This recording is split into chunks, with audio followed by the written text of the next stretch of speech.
The silence that fell over the luxurious kitchen of the billionaire's mansion was more painful than any scream. Just minutes ago, this room, with its shiny stainless steel appliances, marble counters, and the smell of fresh coffee from the machine in the corner, had been a place of hope. Now it was a tomb of broken dreams. Dr. Marcus Thompson, the top heart specialist money could buy, stood there with his head lowered, his white coat wrinkled from the frantic efforts. His stethoscope hung like a noose around his neck. "Mr. Harrington," he said in a voice heavy with defeat, "we have tried every advanced technique. CPR for over 30 minutes, defibrillator shocks, every drug in the book. Your son, Ethan, is no longer with us. I'm so sorry. He is dead." Richard Harrington, the powerful billionaire who built an empire from nothing, fell to his knees on the wet floor.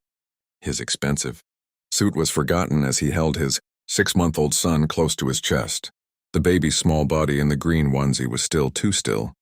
"Ethan, my boy, come back to me," Richard whispered, his voice breaking into sobs that shook his broad shoulders. Beside him, Elena Harrington, the beautiful mother who had given up her career for her family, wailed in agony, her hands covering her face. "Not my baby." "God, why? He was fine just hours ago." The other doctors and nurses in their scrubs stood in shocked silence, one woman wiping tears from her eyes. A man in a blue suit, perhaps a close business partner, raised his hands in disbelief, his mouth open in a silent gasp. But in that moment of pure despair, no one noticed the young boy hiding near the coffee maker. Jamal was only 12 years old, a homeless child with curly black hair, wearing a dirty gray t-shirt and jeans that were too big for his thin frame. He had come to the mansion that evening because the Harringtons were hosting a big charity event for the homeless. The kind cook, feeling pity, had slipped him some food and allowed him to hide in the garden. Jamal had planned to leave quietly, but the cries of the family had pulled him into the house like an invisible string. He knew pain too well. His own little brother had died in his arms on the streets years ago, and doctors had said the same words. "He's gone." Jamal's grandmother had taught him an old secret before she died. Sometimes the cold touch of running water could bring back those who seemed lost, a folk remedy from their ancestral village that shocked the body awake. Jamal's heart raced with a fire he couldn't ignore. He saw the baby's body on the counter near the sink, and something inside him snapped. "I have to try," he thought. As the adults were blinded by their grief, Jamal moved silently forward, his small hands reaching out. With a courage born from deep loss, Jamal gently but quickly took the baby's lifeless body from the counter. The room was still heavy with grief, but his action shattered the quiet like thunder. He dashed the few steps to the large kitchen sink, the chrome faucet glistening under the lights. Twisting the handle, he let the cold water rush out in a powerful stream, the sound echoing like a river in the silent room. Holding Ethan carefully in his arms, Jamal positioned the baby's head directly under the flowing water. The icy liquid cascaded over the tiny face, soaking the green onesie instantly, water splashing onto the floor and creating puddles. The adults snapped out of their sorrow in an instant.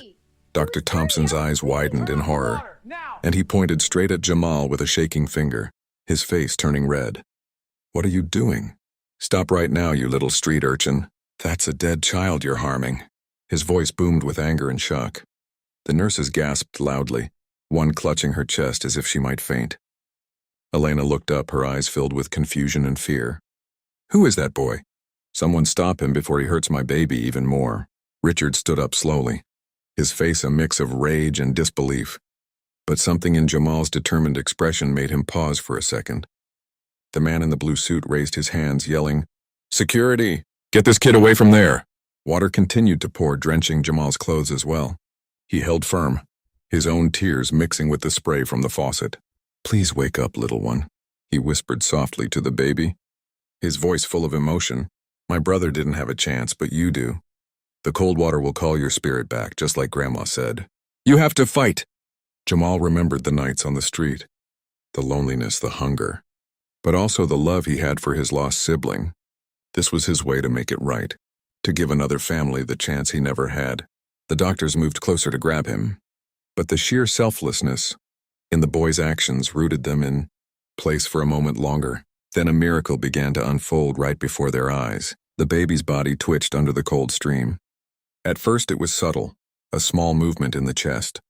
Then suddenly Ethan coughed violently, water spurting from his mouth as his lungs filled with air. His tiny eyes opened wide and a strong, healthy cry pierced the air, echoing through the kitchen. The once lifeless baby was now wiggling in Jamal's arms, alive and breathing. The entire room erupted in a wave of shock and joy. Dr. Thompson dropped his pointing hand. His professional composure shattered. This can't be.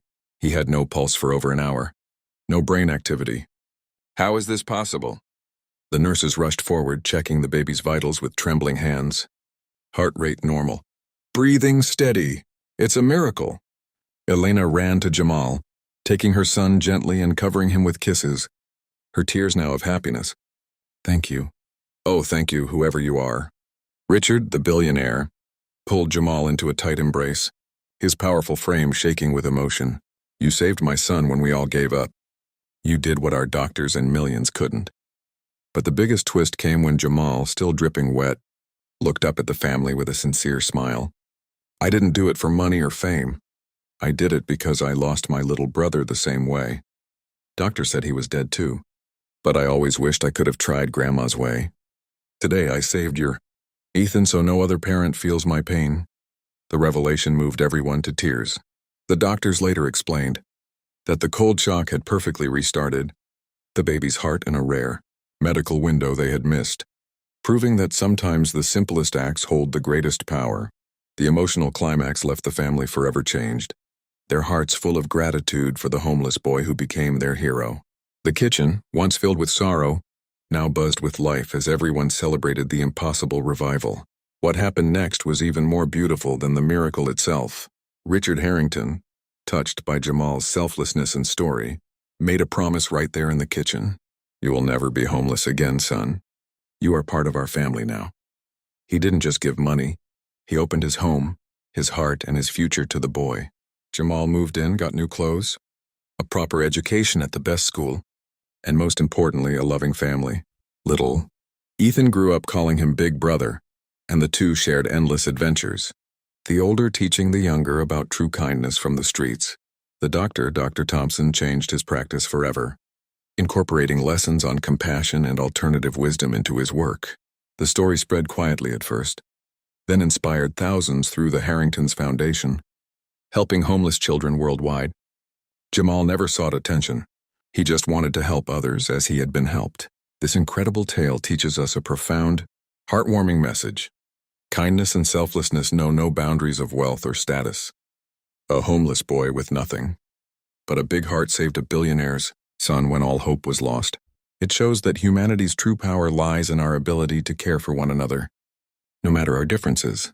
In a world that often values money over people, remember Jamal's act, one simple, brave choice can bring life back from the edge of death and unite us all in love. Let us all strive to be that unexpected hero in someone's darkest moment. Because in the end, we are all connected by the threads of compassion that make life worth living.